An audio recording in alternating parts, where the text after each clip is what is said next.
How's everybody doing? We are recapping Super Dirt Week in 2009 at the Moody Mile at Syracuse. I hope you've been with us all, Tuesday and Wednesday, because here we are Thursday now after a rainy day on Wednesday where nobody saw any action on the track. There was a lot to do now here on Thursday, so let's get right to it. Cars on the track finally. And nice to see as we look at this shot from turn number 3. Action in the pit area, man, it was everywhere. When a lot of times you might get a couple laps at the end of the day on Wednesday, but that was not the case. So everybody hitting the track for the very first time. How many of you guys remember this? Who was the Grand Marshal that year? I'll ask you that first, but this was when they had the free throw shooting contest on the front stretch, okay? How about Frank Cozy? No, he's not going old school Rick Barry with the underhand. He did do it right. And do you know who won? I do. I'll tell you here in a second. There's Corey Reed doing some rebounding. Gary Tompkins, big SU fan, follows basketball, played in some leagues up until a few years ago. T-Mac with the hair back in the day, Billy Decker, Justin Hares, Matt Shepard, Frank Cozy, and Ryan Phelps. All right there, ready to have some fun and shoot them free throws. While this was going on, of course, there's still lots of things going on in the pit area. Ronnie Johnson with his crew. And Atkins, I don't remember his first name, but they ran asphalt, and they were always a threat when they came down. Billy Decker at the line right there. Little bit of wind, too, so it's almost like white men can't jump. The wind can move the ball from the left to the right as much as 3 inches. There's Justin Hares. I bet he was a force in the rebounding side. Frank Cozy enjoying some of the action. And there's our Grand Marshal right there. Believe it or not, that was Jerry McNamara. And Billy Decker, by the way, won the free throw shooting competition. Joe Murata, of course. Sad you're not at Super Dirt Week anymore, Joe. We miss you. It's not the same without you. He would run the press conference. A lot of the drivers would show up for the press conference. Some of our sponsors, of course, there's Brian Carter on the right, and Bill Shea doing a little politicking perhaps with the Ferris bunch. And it was time to hit the racetrack for time trials, and you see the basketball hoop was still out there, by the way. So, and I remember this car. You guys remember this car? I'll show you who it was, but it was a Bob McCready tribute car. I remember this one, the Rochester Americans and National Guard sponsoring Gary Tompkins that year. And there is Billy Dunn honoring North Country driver Bob McCready with a car that looked very similar to some of the ones that Bob McCready would actually take to the racetrack himself back in the day. And wouldn't you know it, still some work to do. I believe it's the Mike Bruno 22, but as you can see, the car's missing a few things. And they had a lot of work to do right in the pit area. You can see there's one big hole right there in the front, but don't worry. They're going to get it taken care of and get it on the racetrack. I don't know what happened to get them behind, but there's the motor. And you can see Tim Fuller's right there going, I wonder what this baby is. Enders Racing Engines from our friends right here in Phoenix. Danny O'Brien, good to hear you doing well, by the way, buddy. He had a ride for this one. Or is maybe he messing with the car of Scooby's there. I'm not sure exactly what was going on there. Time to head over to the grandstands. And, of course, when you ran in the grandstands from this entrance right here, who did you see but our buddy JR? Nice to see you're doing well. He was sick there for a while, was in the hospital. But, man, only guy I know who doesn't announce who has better pipes than me. Nice to see you, Jerry. I'm glad you're doing well. So here we go. Ready for time trials now. Big blocks and small blocks were taken to the track, and usually it's small blocks first.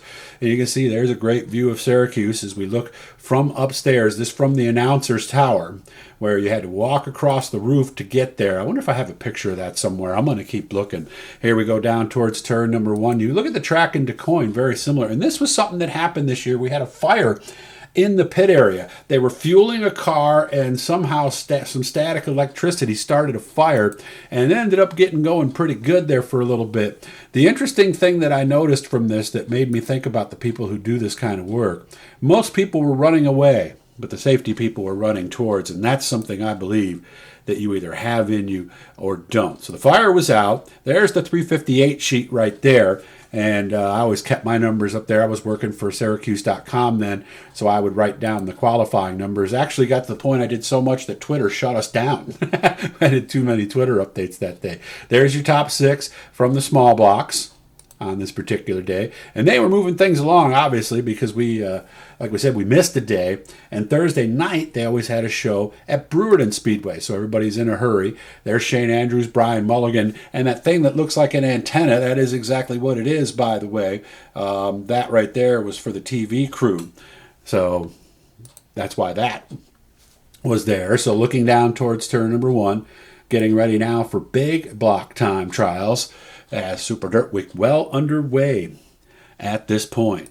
So you can see there's the top 6 from the 358 qualifying, getting teched over to the right side of the John Hill Center. And here's the remains of that fire that you saw. They were fueling a car or transferring fuel or something like that.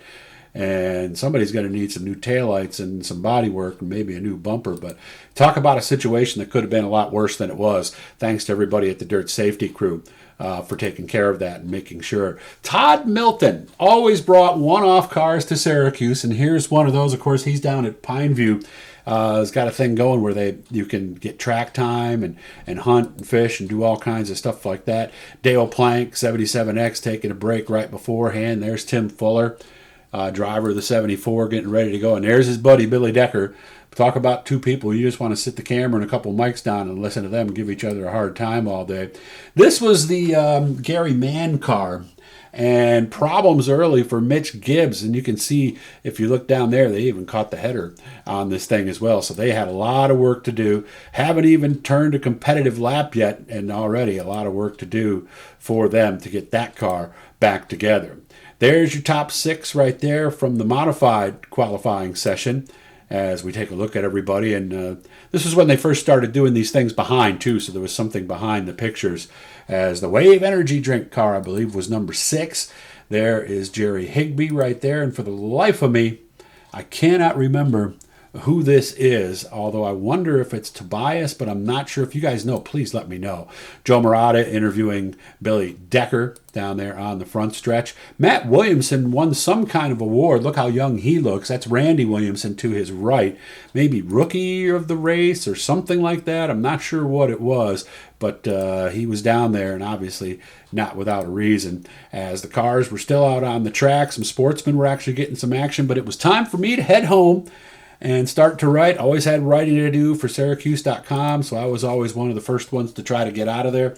Again, this was Thursday, October 8th of 2009. We'll be back tomorrow with Friday's action. And again, this is only a percentage of what I shot, and a small percentage. I shot 160 pictures on this day. If you guys are interested, I got archives like you would not believe, and boy, are they coming in handy right now. Hit the blue E down there, guys. That'll subscribe you. Every time we're talking something cool, you want us to help us out, hit the PayPal. It's right there. And we hope to get back on the road next week. Still feeling good, and we hope you guys are ready for a good time on New Year's Eve.